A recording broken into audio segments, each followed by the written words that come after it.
Eden, Hazel, alam niyo ba yung dahilan kung bakit ko kayo pinatawag ngayon dito sa office? Naku sir, para namang may bago. Alam ko na. Meron na namang nawawala, di ba? Malaki! Malaki yung nawawala akong project ngayon. Ano tong report na binigay mo sa akin, Eden? Bakit ganito yung mga lumalabas na mga pera ngayon? Tapos walang bumabalik? Wait lang sir. Pwede kong i-explain. Eh si Miss Hazel lang naman ang nagbibigay sa akin ng reports at pinapasa ko sa'yo. So ibig sabihin, siya yung mga nakakaalam ng mga pera na lumalabas at pumapasok sa company, di ba? Ano to, Hazel? Teka lang, sir. Tingnan niyo po, ang linaw-linaw po ng mga binibigay ko kay Eden. Pero, sir, Anong malinaw dito? Ang sinasabi ko sa inyo, kada lalabas yung pera, laging may bumabalik. Bakit walang bumabalik ngayon dito? Sir, kumpleto po talaga yung mga binibigay ko kay Eden. Hindi po talaga nagkulang yun. Sir, baka siya po yung nagkakamali, hindi ako. Anong siya yung nagkakamali? Ikaw yung manager niya, di ba? Dapat alam mo yan. Yan yung sinasabi ko sa inyo sir, na huwag niyong pagkakatiwalaan tong babaeng to. Kasi habang tumatagal siya dito sa company, kung ano-ano na yung ninanakaw. Last week, ganito rin yung report na natanggap ko. Gusto niyo ba malugi yung kumpanya?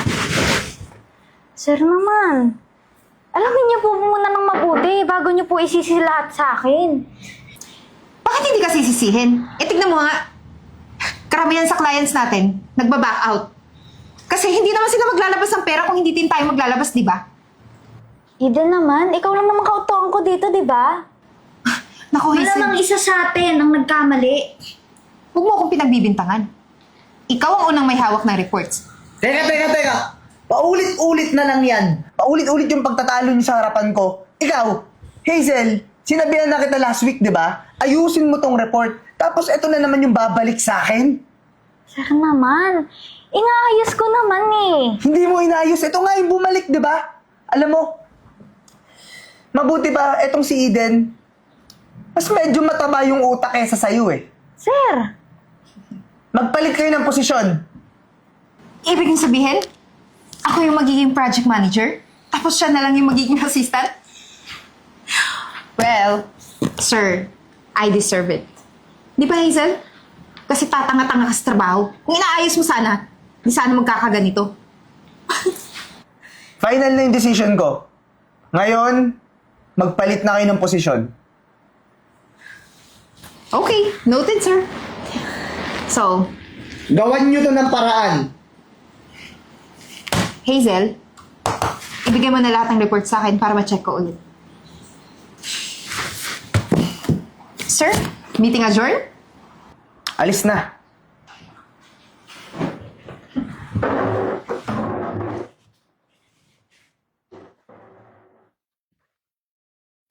Sa haba-haba ng panahon na pinundar mo para makuha yung posisyon as project manager, sa akin lang napunta.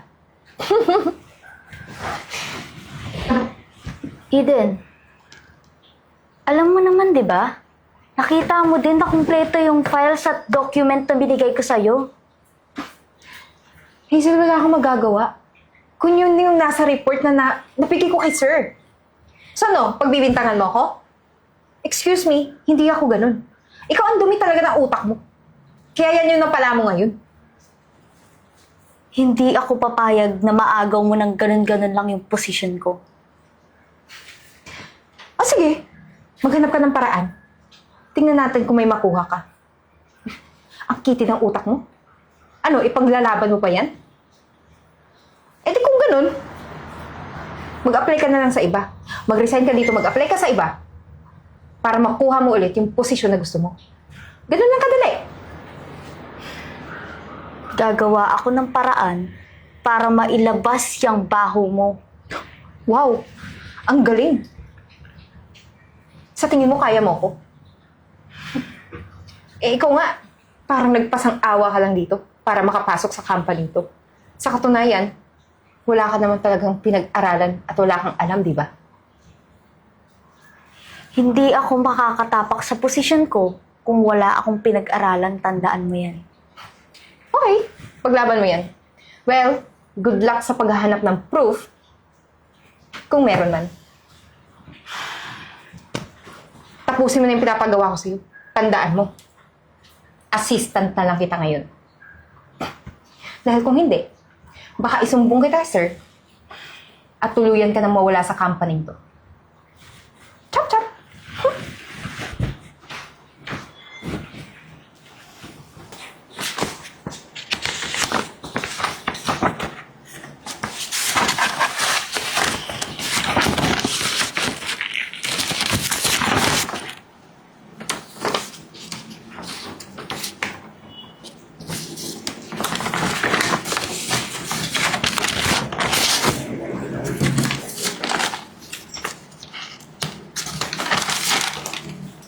Ano to? Hindi to yun eh. Iba to.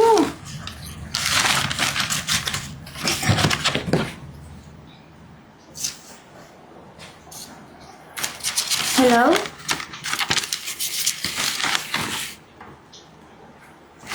Yes po.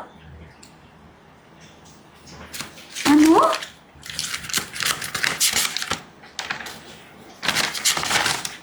Teka, bakit ganun?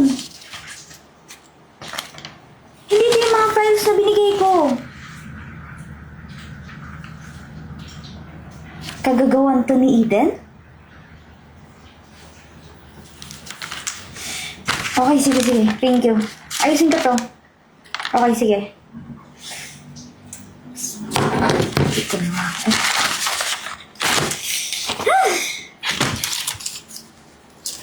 Ate ko na nga ba? Sir, bakit na naman ba? Busy ako sa table ko. May ginagawa akong mga reports. Akala ko magiging okay na lahat kapag pinagpalit ko na kayo ng posisyon. Wait lang, sir. Anong ibig mong sabihin? Ginagawa ko naman yung trabaho, diba? At saka hindi ko bibiguin yung tiwala na binigay mo sa akin at sa posisyon na binigay mo. Akala ko nga eh. Bakit naging doble yung nawawalang pera ngayon dito sa kumpanya? Sir naman, sino pa ba? Eto! Pepe, you don't have any proof. Sir, ito. Nandito lang naman yung mga dahilan kung bakit patuloy na bumabagsak ang kumpanya niyo. Yan. Ano to? Tingnan niyo po.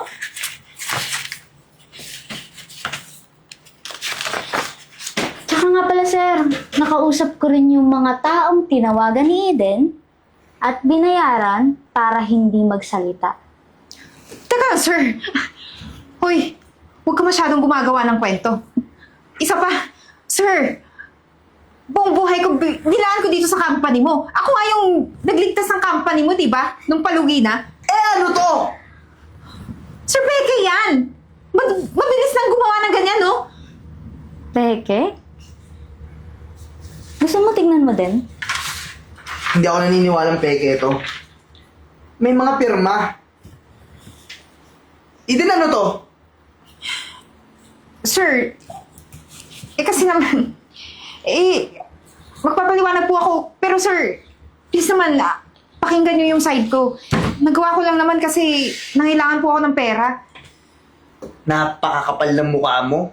Binigyan kita ng bagong posisyon para gawin yung trabaho mo. Ikaw pala yung traitor dito?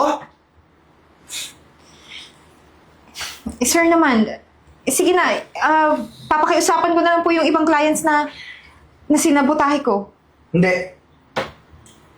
Tatanggalin na kita sa posisyon mo. Sir, wag naman. Sisiguraduhin ko walang tatanggap sa'yo. Sir, kailangan na kailangan ng trabaho. Umalis ka na at kakasuhan pa kita. Sir naman, parang awa nyo na. Maawa kayo sa akin. Okay lang, tanggalin niyo. Huwag niyo lang ako kasuhan. Umalis ka na!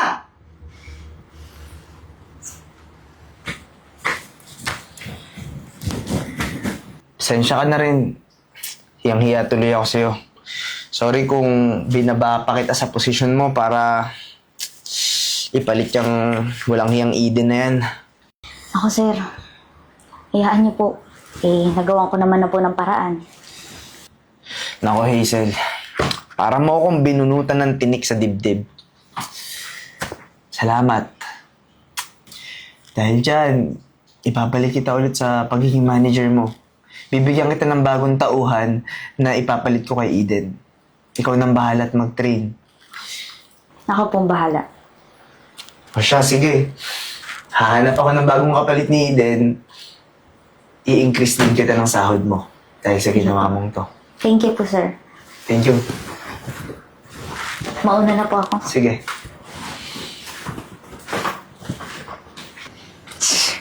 Ayan. Hirap ng buhay na to. Miss? Eden? Ginagawa mo dito, Hazel? Sinusundan mo ba ako para kutsain? Hindi. Pupunta kasi ako sa bahay ng friend ko. Ikaw, anong nangyari sa'yo? Di ba obvious? To, nangangalakal na lang. Natatandaan mo. Sinabi ni boss, di ba? Na hindi na ako makakapasok sa anong company na pag-a-applyan ko. Kaya ito ngayon, wala na akong ibang choice. Alam mo kasi, Eden, kung hindi mo ginawa yun, hindi ka naman magkakaganyan. Tsaka alam mo, mas okay na yung nagpapakatotoo ka palagi kaysa nabubuhay ka sa mundo ng kasinungalingan. Sana maging aral na din sa iyo yung ginawa mo. Na hindi sa lahat ng oras pwede kang magsinungaling. Pinagsisihan ko naman yung lahat eh. Kaya nga hirap na hirap ako ngayon. Paano ako babangon ulit? Alam mo, kakausapin ko si Sir para naman kahit pa paano may trabaho kang mapasukan. Ako, Hazel, sigurado ka ba dyan? Matapos sa mga ginawa ko sa'yo, mapapatawad mo pa ako tapos tutulungan mo pa ako ngayon? Naku, wala lang naman sa akin yun. Alam ko namang kahit pa paano, mabuti pa rin kalooban dyan sa'yo. Kaya, ka mag-alala. Maraming salamat ha. Siya, sige. Magkita na lang siguro tayo bukas doon sa labas ng building ng opisina. Ako bahala sa'yo. Siya, mauna na ako ha.